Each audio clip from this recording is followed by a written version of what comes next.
Assalamualaikum warahmatullahi wabarakatuh. Selamat pagi kawan-kawan ya. Jumpa lagi di channel saya, channel Ibu Susilo kawan-kawan ya. Kali ini saya akan memberitakan ya kawan-kawan ya tentang info gempa yang terjadi di Cianjur kawan-kawan ya. Sebenarnya pergeseran apa sih yang terjadi atau bagaimana bisa terjadi dari gempa yang magnitudonya kurang lebih 5,6 skala Richter kawan-kawan ya. Dan kemudian tips bagaimana sih sebenarnya pasca gempa yang mungkin memang di kepulauan kita atau di Indonesia ini adalah permarketnya bencana. Jadi bisa bencana alam gempa bumi, longsor maupun gunung meletus.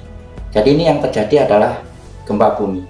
Tips apa yang harus kita lakukan pasca gempa bumi?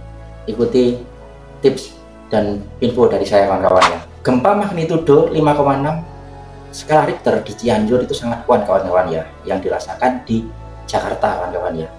Gempa ini diduga akibat dari pergeseran atau pergerakan sesar Cimandiri kawan-kawan ya. Ini merupakan pergerakan dari sesar Cimandiri, yaitu bergerak kembali ya. Ini sudah diinfokan oleh Kepala BMKG Dwi Korita Karnawati ya kawan-kawan ya, pada Senin 21 bulan 11 2022. Gempa ini berpusat di sekitar Sukabumi Cianjur kawan-kawan ya. Ini bahwa gempa ini terjadi akibat patahan geser. Saya menyimpulkan bahwa merupakan gempa yang diakibatkan oleh patahan geser dengan magnitudo 5,6 skala Richter kawan-kawan ya. Untuk info kali ini 120 gempa susulan ini terjadi sampai saat ini kawan-kawan ya. Pagi ini sudah 162 meninggal dunia kawan-kawan ya. 681 rumah rusak, terdampak 13.000 pengungsi. Ini juga di RSUD Sayang kawan-kawan ya, itu 60% ini kebanyakan anak-anak. Selain juga bisa juga lansia maupun pasien-pasien dewasa. Sebagian juga dirujuk ke rumah sakit di Sukabumi kawan-kawan ya. Kurang lebih 85 pasien telah dirujukkan kawan ya. Pagi ini dimungkinkan atau suspek itu ada perdarahan di otak akibat mungkin benturan terkena peruntuhan bangunan ya kawan-kawan ya. Perlu tindakan medis selanjutnya, mungkin perlu dilakukan CT scan. Ini di rumah sakit Sayang juga terdapat tenda-tenda darurat kawan-kawan ya. Full bed yang ini sudah dibantukan dari TNI, Polri, BNPB, Kemenkes ya. Turut berbelasungkawa juga kepada korban yang telah meninggal dunia ya kawan-kawan ya. Untuk yang dirawat semoga mendapatkan pertolongan sehingga semua dapat tertangani dengan baik kawan-kawan ya. Tentunya selamat bertugas untuk teman-teman dari TNI, Polri, kesehatan ya, dokter, perawat, bidan, juga semua relawan dari BNPB, BPD setempat ya, PMI, semua relawan. Selamat bertugas. Kemudian kawan-kawan ya, tips apa sebenarnya yang harus kita edukasi kepada masyarakat saat pasca bencana seperti ini kawan-kawan ya. Keselamatan setelah gempa ini sangat penting kawan-kawan ya. Walaupun gempa bumi bervariasi kawan-kawan ya, mungkin di daerah-daerah yang lain itu bervariasi ya.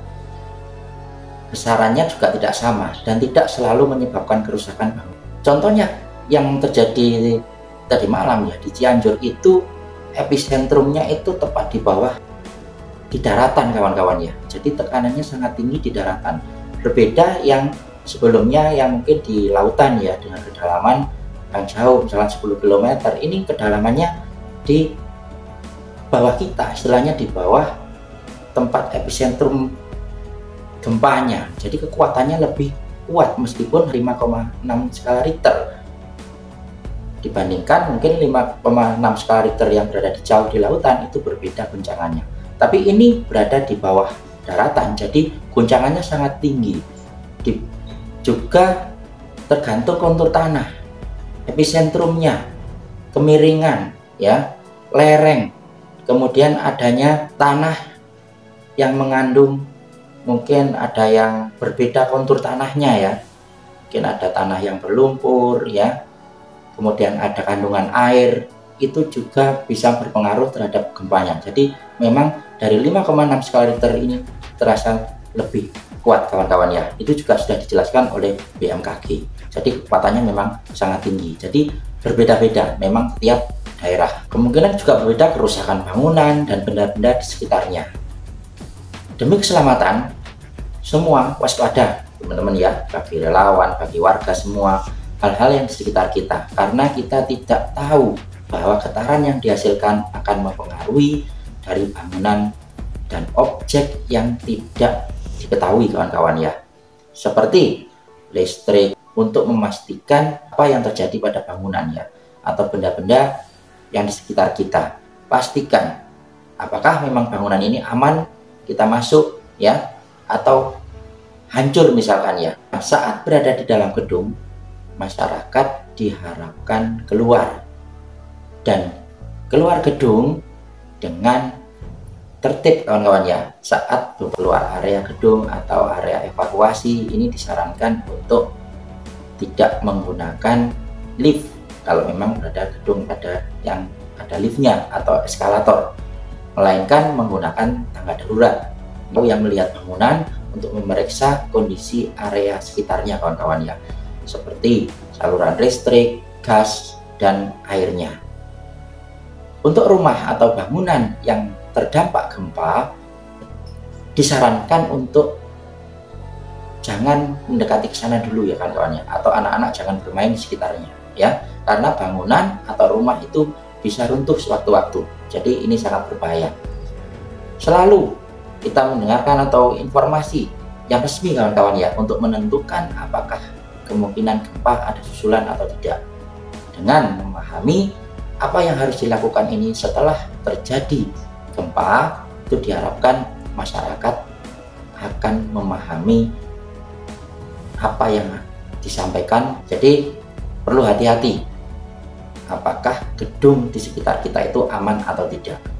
Kalau memang ada reruntuhan, aman tidak kita, karena saat kita berada di reruntuhan itu bisa mengenai kaca ya, atau paku ya.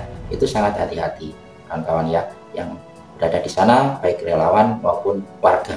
Luka juga terjadi cedera atau bahkan luka serius ya, ini bisa menghubungi langsung ke rumah sakit sekitar untuk perawatan yang tepat kawan-kawan ya. Baik ya kawan-kawan ya, semoga kejadian ini bisa teratasi semua, beban-beban teratasi semua yang bertugas dalam keadaan sehat. Demikian info dari saya, semoga bermanfaat.